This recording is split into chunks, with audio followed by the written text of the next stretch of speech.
We're stable and rolling. I normally ask what people have for breakfast. What did you have for breakfast? I actually didn't have any breakfast this morning. Did you not? Yeah, I had just coffee this morning.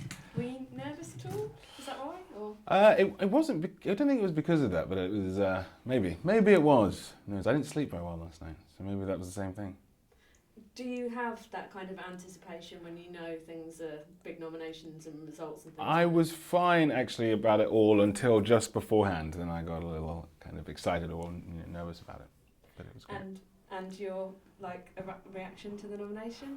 Well, I was thrilled by it. It's incredible to for 12 Years a Slave and for Dancing on the Edge, which is just amazing and a total surprise to me actually as well. Dancing on the Edge. So I think Stephen Polyakov is a terrific filmmaker, terrific writer and director, and I was so excited about that. And then for 12 Years a Slave, it was amazing because it was so much of everybody's work was involved in the nomination. So so obviously, when you're working with people who are so incredibly talented, like Michael Fassbender, obviously, and Lupita Nyong'o, who I think are both phenomenal in the film. It was very exciting to see their work nominated, and obviously Steve McQueen in the film, and Hans Zimmer, and John Ridley. It was just a really exciting day for the film, I think. Do you have a physical reaction when you kind of hear? Did you hear your name being read out? I didn't. I was told actually. I didn't. I didn't quite have all this, all to sit and watch it myself. But it was great. It was really great. So you've managed to kind of span both the big categories at the Globes, TV and film. So that means you definitely get to go. That means I'll probably be there, yeah. Yes. So that's always good, yeah. It's always good to get in the room somehow, yeah. So who told you? Who was you? Well, the lovely publicist Laura Simons told me, and we were very excited about it. And I was just here. We were opening the film in Paris yesterday, so I just took a train back this morning. And then I just arrived here, and she was here, and the nominations were just about to start, so it was all very exciting. What does it actually mean to you when you've kind of completed the film, and you kind of have this awards stuff on the end?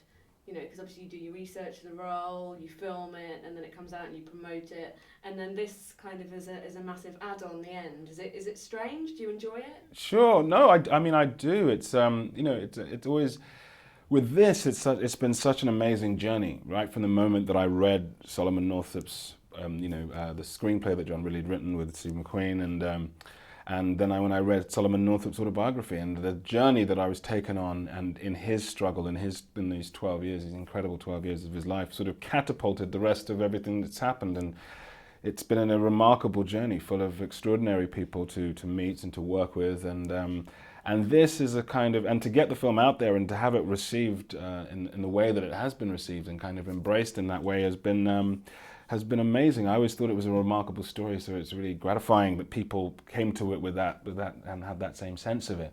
And this part of it is always fun to me, because it's also about not just the specific work on a specific film, but on celebrating an industry and an artistic community, and the work that we all do, and the work we all share, and what we all strive to do. So that's a great part of it, I think. Are you a good awards guy? Do you like to go and have fun? Do you go and talk to people that you haven't met before and stuff like that?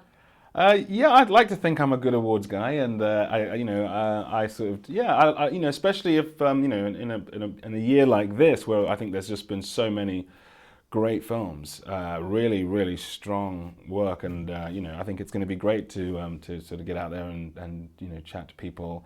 And tell them, how much I've enjoyed their work. I saw, I was at the Governor's Ball and the Governor's Awards, and I hadn't seen Matthew McConaughey since we made Amistad. So that must have been so the last time I saw him must have been '98. So it was amazing to be able to sort of say, and for us to sort of share memories from that, and also just talk about having seen each other's work over the years and reconnect in that way. So I think there's going to be plenty of that, which will be fun as well. Yeah, you're going to be partying with McConaughey for the next couple of months, put it that way.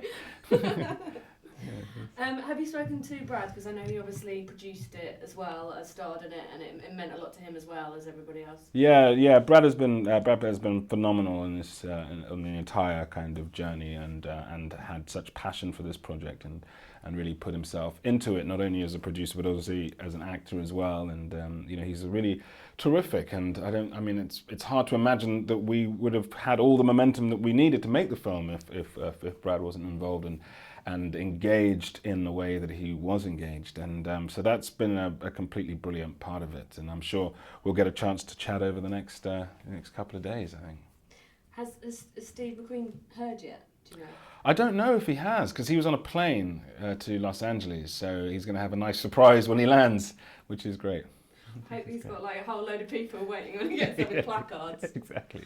Oh, no, nominee Steve McQueen, your car is ready for you. Yeah.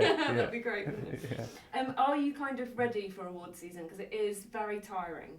I mean, it's a lot of red carpets and interviews and. Sure. Yeah. Who knows? I don't know. We'll find out. I'm sure. It's going to be a lot of fun, I think, as well as a lot to do. But then, I think with a project like this, or the project like 12 Years a Slave, which has been one of the most remarkable things I've ever worked on, one of the most extraordinary experiences of my life, kind of as an actor and outside of being an actor. It's been a remarkable time, and I think when you're talking about something like this and a film that has meant so much to me to be part of, it sort of makes everything slightly easier to do all that, I think. Two quick final questions. People have such a strong emotional response to the film. Like, people are a crying wreck, basically. Have you seen that happen? Have you watched people react to the film? Yes, I mean, I've seen how people find the film very emotional, and they go on a real journey with Solomon, as I did, and I found it very emotional when I first read the book, and that's part of the sort of the process, I think, of the film. It's a very impactful story, but it's so full of. I think people also react to how the emotion of it, but also the sort of the depth of spirit and his spirit, and the strength of the sort of human soul, and his commitment to family and love, and those things that kind of really are deeply touching in this story, I think. Final question: are you going to get to celebrate this evening? Yes, I think so. Yeah, I think I'm going to have a nice dinner with a couple of people, and maybe a glass of wine, something like that. It'll be fun. Low key. I'm not going to be roaring through the streets of Soho or anything, but I'm going to enjoy myself, I think. That's lovely. Thank you very much. Lovely to see you.